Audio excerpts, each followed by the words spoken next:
vous allez? Vous êtes sur Décryptage Express, effectivement, présenté par Yati, que je suis.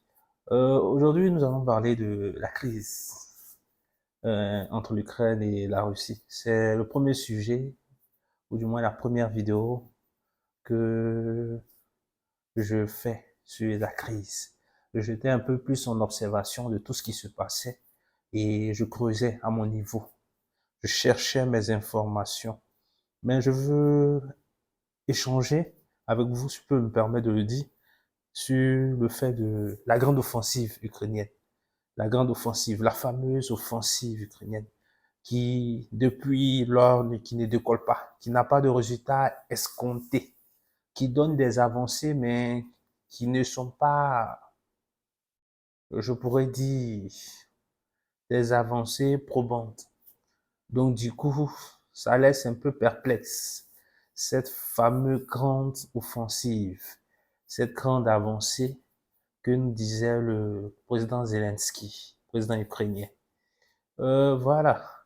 Il y a eu des écoutes, des enregistrements de l'appel du président Zelensky et son épouse, qui a eu même à injurer le président américain et le chancelier allemand du simple fait que les gars ne répondaient pas comme il se devait à leurs attentes, leurs dernières demandes en munitions, en armement, en équipement et autres.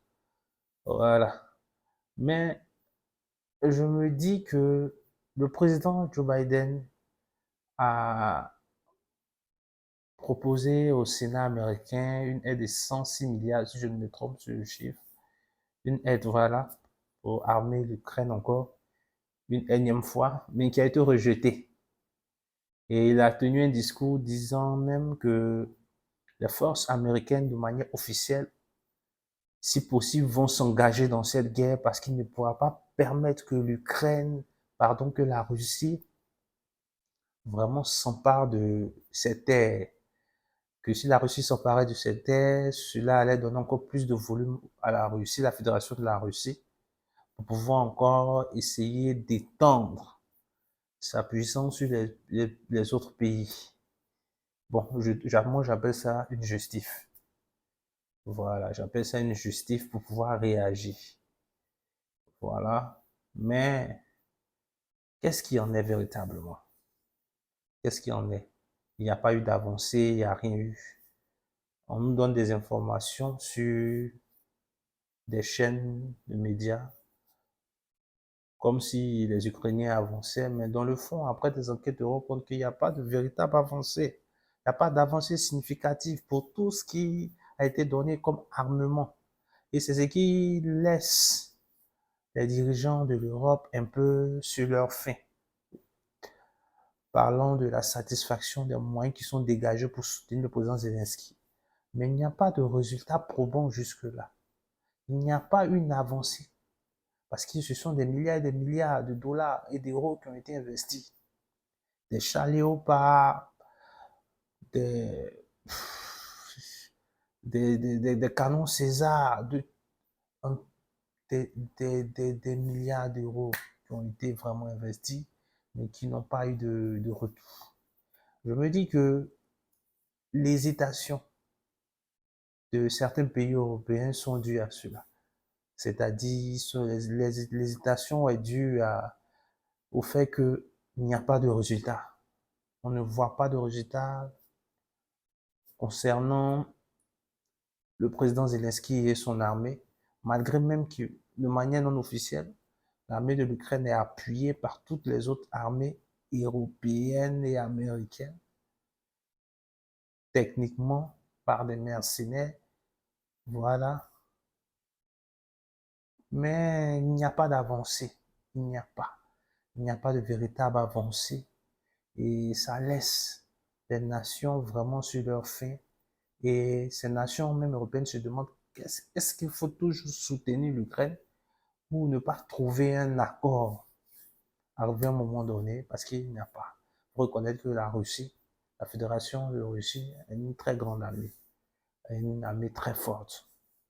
Face à ce que nous venons de voir pendant ces dernières années, pendant cet échange entre l'Ukraine et la Russie, des soutiens de partout, des Occidentaux, des véritables soutiens des Américains, et que l'Ukraine n'arrive pas à réagir comme il se doit, c'est là que nous voyons véritablement que l'armée de la Fédération de la Russie est une armée conséquente, est une armée véritablement conséquente parce qu'elle ne s'est pas battue seulement comme l'Ukraine, mais au travers de l'Ukraine, elle s'est battue pratiquement contre toute l'Europe.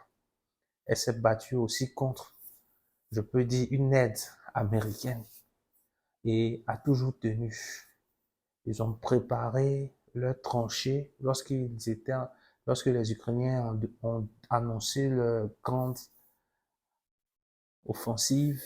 Les Russes ont pris le temps de préparer la contre-attaque ou du moins l'attente, la défense. Et vraiment, cette défense a été de poids parce que l'Ukraine n'a pas avancé, l'Ukraine a fait que du surplace.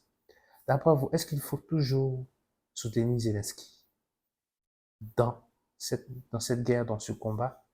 Est-ce qu'il faut toujours financer l'armée ukrainienne ou trouver un accord sur la table pour pouvoir arrêter, cesser toute cette guerre qui fait aujourd'hui, qui fait des morts, qui fait des orphelins, qui fait des veuves, côté russe comme côté ukrainien, qui ne laisse pas le pays intact, mais disloqué, fissuré, dégradé, désintégré, dégringolé. Est-ce que la solution de la table, la solution de l'échange, de la négociation, n'est pas une option cruciale dans cette guerre russe et ukrainienne ou russo-ukrainienne, n'est pas la solution adéquate pour éviter aux populations de arrêter de subir les offensives contre les contre-offensives, les défensives, d'éviter que des familles sous des bombes, des vieillards passent leur temps à migrer d'une région à une autre, d'une ville à une autre, d'être toujours effrayé par des obus, des balles. Je pense que, sincèrement, l'option de la négociation sur la table est probante dans la mesure où elle va donner une bouffée d'air au peuple, précisément au peuple ukrainien qui souffre amèrement de cette guerre. Je me dis que ce n'est pas une histoire personnelle. On ne doit pas la prendre pour une histoire personnelle, comme le président Zelensky le fait. Ce n'est pas une question d'histoire personnelle, c'est une question de nation. C'est une question de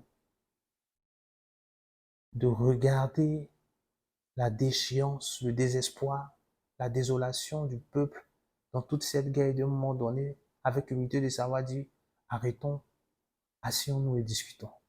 Asseyons-nous et trouvons des options. Parce que, au-delà de tout, c'est pas le peuple américain qui souffre. C'est pas le peuple français, c'est pas le peuple grec, c'est pas le peuple britannique, c'est le peuple ukrainien.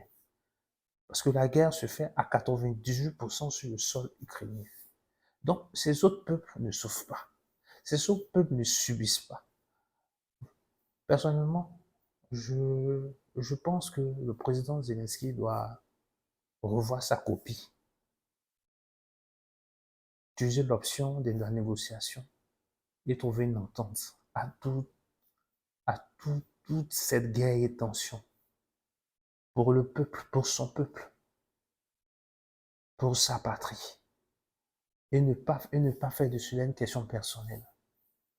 Parce que les autres puissances et les autres pays pourront te soutenir, certes, mais tu seras le pays qui va subir.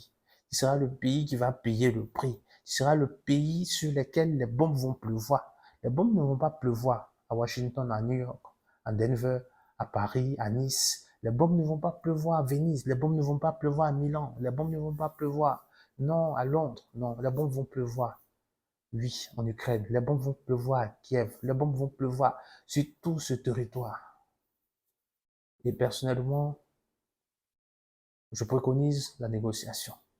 Et vous, qu'est-ce que vous pouvez préconiser au président Zelensky? Qu'est-ce que vous pouvez dire? Quel est,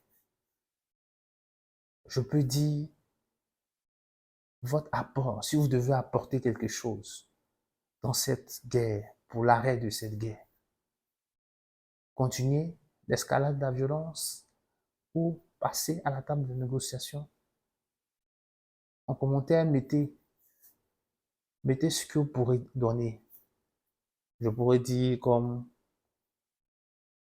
idée, si vous étiez à la place du président Zelensky, qu'est-ce que vous pourrez dire? Qu'est-ce que vous pourrez proposer en commentaire? Et surtout, n'oubliez pas le pouce pour soutenir la chaîne. Abonnez-vous, partagez.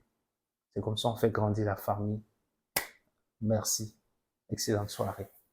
On a plus.